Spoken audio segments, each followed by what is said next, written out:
Oke, halo teman-teman semua, balik lagi sama gue Denis SLL. Seneng banget bisa balik lagi ketemu teman-teman semua. Gimana kabar teman-teman semua? Semoga dalam keadaan yang baik, luar biasa, dan tentunya tetap cuan. Oke, hari ini kita nggak bakal bahas saham, tapi kita bakal lanjutin yang kemarin ya. 2 cara efektif agar bisa punya lebih banyak uang. Ya, kalau kemarin kita udah bahas part pertamanya, hari ini kita bakal masuk ke part keduanya. Ya, nah sebelum kita mulai masuk ke materi, seperti biasa, teman-teman bisa bantu dulu subscribe channel ini agar terus bisa berkembang dan mengedukasi masyarakat Indonesia seputar investasi dan juga literasi keuangan. Oke, kita masuk ke materi. Nah, prinsip paling dasar tapi biasa orang suka lupa nih teman-teman. Uang keluar harus lebih sedikit daripada uang masuk. Oke, sekarang income lu boleh besar, lu boleh punya pemasukan banyak, lu boleh punya uang banyak, tapi kalau yang keluar juga banyak, ya lu nggak bakal dapetin banyak uang, lu nggak bakal bisa simpen banyak uang. Contoh gini, lu punya income 30 juta, 30 juta lumayan besar ya, harusnya cukup, lebih dari cukup. Tapi pengeluaran lu juga 30 juta. Jadi kapan aset lu bisa bertumbuh, kapan lu investasi lu bisa, portofolio investasi bisa besar. Jadi harus ingat rules pertama ini ya, bahwa uang keluar harus lebih sedikit daripada uang masuk, oke? Kita masuk ke next slide. Tanpa lama-lama, kita langsung masuk ke tips nih teman-teman. Cuman ada 2 tips yang paling ampuh. Yang pertama, gedein pemasukan. Yang kedua, kecilin pengeluaran. Di part pertama gue udah jelasin tentang kecilin pengeluaran. Gue jelasin di part pertama karena kecilin pengeluaran tuh jauh lebih gampang daripada gedein pemasukan. Jadi kalau lu belum nonton video part pertamanya, langsung aja nonton video ini supaya lu ngerti dulu gimana caranya kecilin pengeluaran, baru nanti kita bahas gimana caranya gedein pemasukan di video ini. Nah, teman-teman, tipsnya sebenarnya simple banget ya, tapi pas mau eksekusi setengah mati. Kelihatannya, wah gampang, tinggal gedein pemasukan, kecilin pengeluaran, udah beres, gue bisa punya banyak duit. Tapi eksekusinya susah teman-teman, dan kita harus paham dulu konsepnya itu seperti apa, baru kita bisa jalanin. Nah, kenapa di part 1 gue jelasin yang tadi tentang kecilin pengeluaran dulu? Karena selain gampang ya, kecilin pengeluaran tuh bisa dimulai sekarang juga nih. Hari ini kalau misalkan udah nonton videonya, kalian bisa langsung kecilin pengeluaran. Tapi untuk gedein pemasukan, itu sifatnya nggak bisa langsung. Kenapa? Perlu proses dulu. Kalian harus ngerti dulu, harus punya skill dulu, baru kalian bisa dapetin tambahan atau gedein pemasukan kalian. Oke, alasan kedua, kalau lo nggak bisa ngatur pengeluaran lo, itu sangat berbahaya. Lo cuma tahu cara gedein pemasukan, tapi lo nggak tahu gimana cara manajemennya. Walau income lo besar, nggak menutup kemungkinan uang lo akan tetap kurang atau bahkan terus habis. Ya, jadi oleh karena itu, kalau misalnya belum nonton part pertamanya, gue saranin tonton dulu. Nah, oke, kita langsung masuk nih pembahasan yang hari ini nih, part kedua, gedein pemasukan. Kita bagi menjadi beberapa step ya. Kita masuk step paling awal dulu, bener-bener awal. Yang pertama itu adalah manajemen waktu. Nah, teman-teman, kita setiap manusia, mau lu dari keluarga mana, dari latar belakang seperti apa, kita sama-sama punya waktu 24 jam. Nah, ini adalah mayoritas keseharian atau rutinitas, yang kita lakukan selama sehari-hari. Biasanya kita kan harusnya tidur 8 jam yang baik ya. Habis itu 8 jam kita ngantor, kuliah, ataupun sekolah. 2 jam untuk mandi, makan, sama beres-beres. 1 jam untuk olahraga. 1 jam untuk hal-hal nggak penting, misalnya rebahan, scroll Instagram, dan sebagainya macamnya.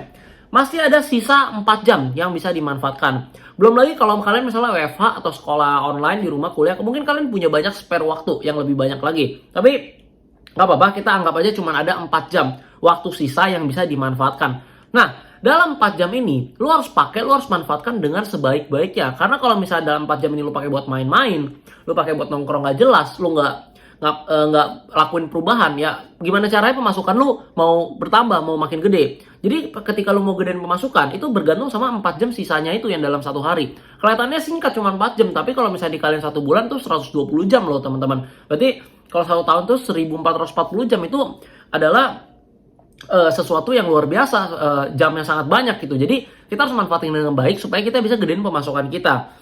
Nah, step yang kedua teman-teman, SWOT ya. S-nya itu adalah strength ya, W-nya itu adalah weakness, O-nya opportunities, dan T-nya itu adalah traits ya. Pertama kita harus tahu dulu strength atau kekuatan kita itu seperti apa. Skill dan resources yang kita punya itu apa teman-teman. Nah, misalnya nih contoh nih, oke, gue itu jago foto, gue jago video, gue bisa videografi, gue bisa fotografi ya. Nah, itu adalah skill dan resource yang gue punya. Misalnya gue punya kamera juga, atau enggak kalau misalnya nggak punya mungkin itu bisa dibeli, tapi skill itu yang ada di dalam kita. Nah, kita semua itu punya skill yang beda-beda. Mungkin ada yang bisa jagonya masak, ada yang jago suka fotografi, ada mungkin yang jagonya olahraga atau nge-gym misalnya, atau main basket. Nah, itu orang beda-beda. Jadi kita harus tahu dulu strength kita itu ada di mana, kekuatan kita ada di mana. Habis itu yang kedua, kita harus tahu weakness kita di mana. Jangan so ide. Nah, ini gini teman-teman.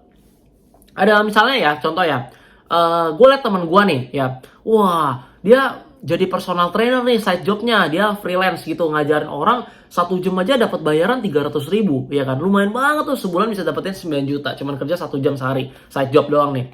Gue juga mau aja jadi personal trainer, tapi lu aja nggak ngerti gym itu kayak gimana, hitung kalori gimana, diet gimana, lu nggak ngerti, tapi lu pengen jadi gitu, jangan so ide. Kan kita balik lagi ke strength, setiap orang punya skill dan resources yang berbeda-beda, jadi lu jangan so ide, jangan ikut-ikutan orang lain ya. Jadi jangan sampai lu ambil kayak ini contoh nih yang gue kasih warna hijau. Jangan sampai lu ambil side job nyanyi di cafe tapi lu buta nada, itu udah nggak relevan. Jadi lakuin side job yang emang lu bisa dan punya skillnya. Jadi lu harus tahu juga weakness lu apa, jangan lakuin yang udah tahu itu kelemahan lu. Nah yang ketiga, opportunities atau peluang. Ini adalah lebih ke hal eksternal ya. Apa yang terjadi di luar sana, apa yang sedang terjadi nih. Contohnya misalnya lagi pandemi COVID-19 tahun 2020 kan lagi booming banget tuh.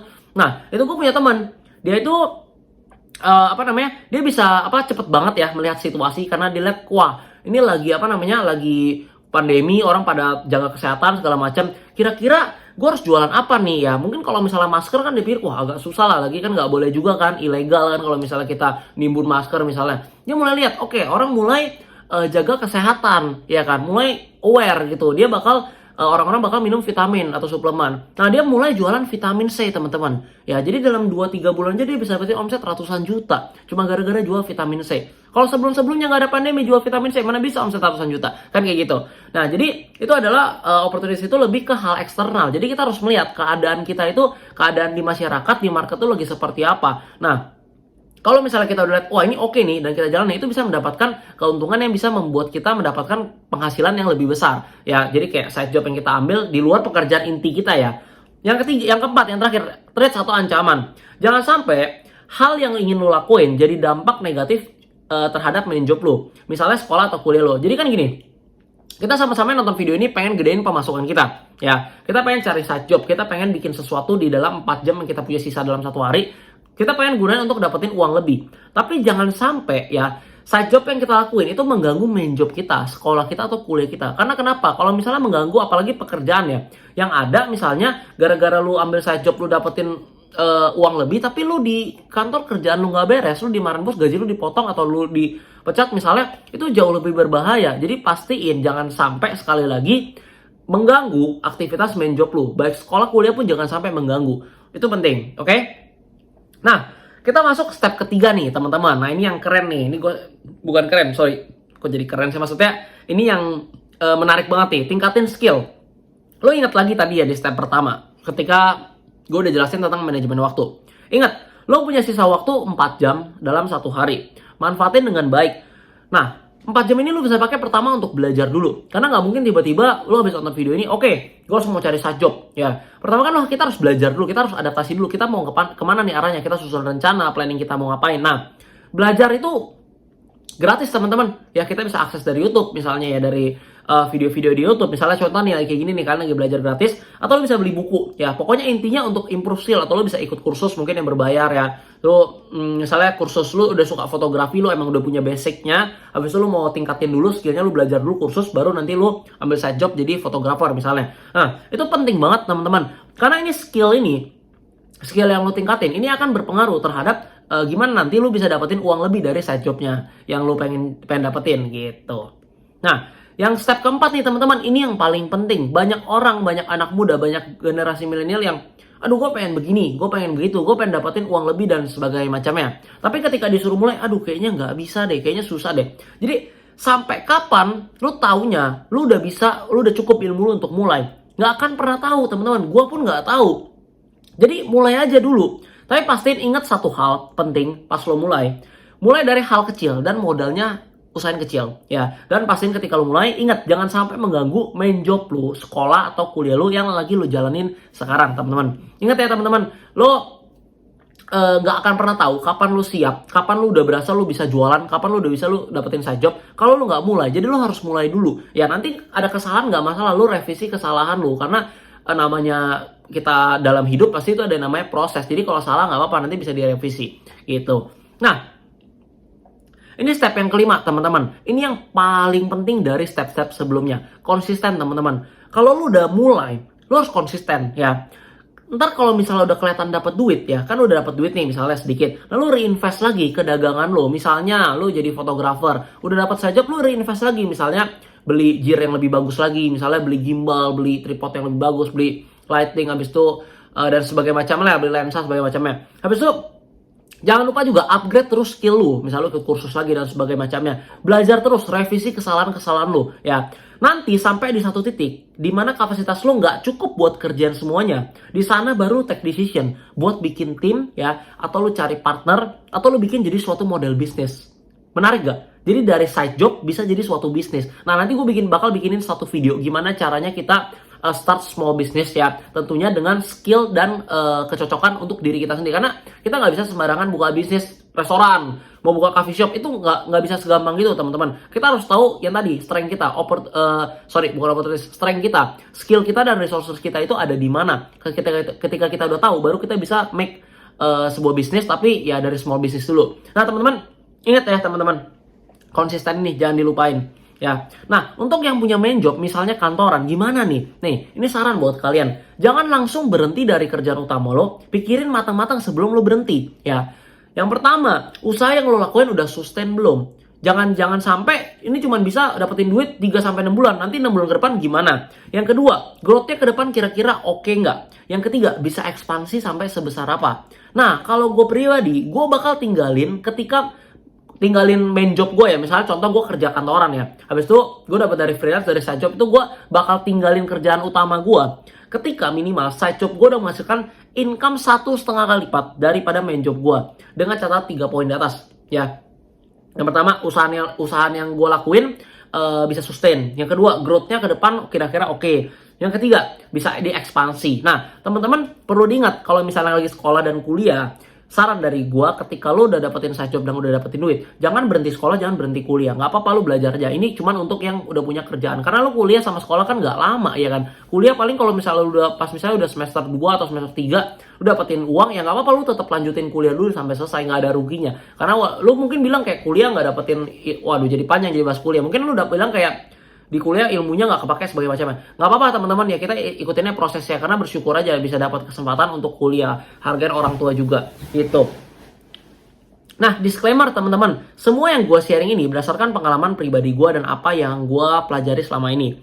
Dan saran gue, jangan ambil keputusan yang beresiko tinggi. Ya, contoh, berhenti kerja untuk mulai usaha. Ini bukan ide bagus menurut gue. Berhenti kerja ketika usaha lo udah jalan dan menghasilkan. Ini baru bijaksana. Jadi jangan tiba-tiba habis denger video ini, oke, gue mau berhenti kerja aja, gue mau cari bisnis, atau gue mau dagang. Jangan teman-teman. Lu pakai 4 jam sisa lu dalam satu hari, lu cari side job lu. Ketika nanti income-nya udah 1,5 kali lipat dari main job lu, dan bisa, itu tadi yang gue bilang, bisa ekspansi, bisa growth-nya bagus, bisa sustain, baru lu boleh berhenti dari main job lu, kayak gitu. Nah, teman-teman, thank you banget ya yang udah nonton video ini. Semoga video singkat ini, video 12-13 menit ini bisa bermanfaat untuk kalian semua. Sorry kalau video kurang proper atau gue ada kesalahan kata-kata. Ya kalau misal kalian pengen nanya apapun, langsung komentar di bawah. Kalau kalian punya ide konten dan pengen gue bahas apa, kalian langsung komen aja di bawah. Pasti gue bikinin videonya. Dan gue berusaha bikin video lebih konsisten lagi. Mungkin kalau bisa sehari 1, supaya kalian bisa belajar banyak. Dan gue juga pengen sharing perjalanan gue dan pengalaman-pengalaman gue dalam bisnis gue, dalam personal branding gue, supaya kalian juga bisa dapetin manfaat dan tentunya belajar gratis di channel YouTube ini. Jangan lupa share ke teman kalian kalau video ini bermanfaat. Jangan lupa subscribe supaya channel ini bisa terus berkembang. Dan teman-teman jangan juga lupa like kalau video ini bermanfaat untuk kalian. Thank you teman-teman semua. Tentunya semoga video ini bisa bermanfaat dan apa yang gue lakukan bisa berkontribusi bagi negara dan bangsa yang gue cintai, yaitu bangsa Indonesia. Thank you teman-teman semua dan sampai jumpa di video selanjutnya. Sukses terus.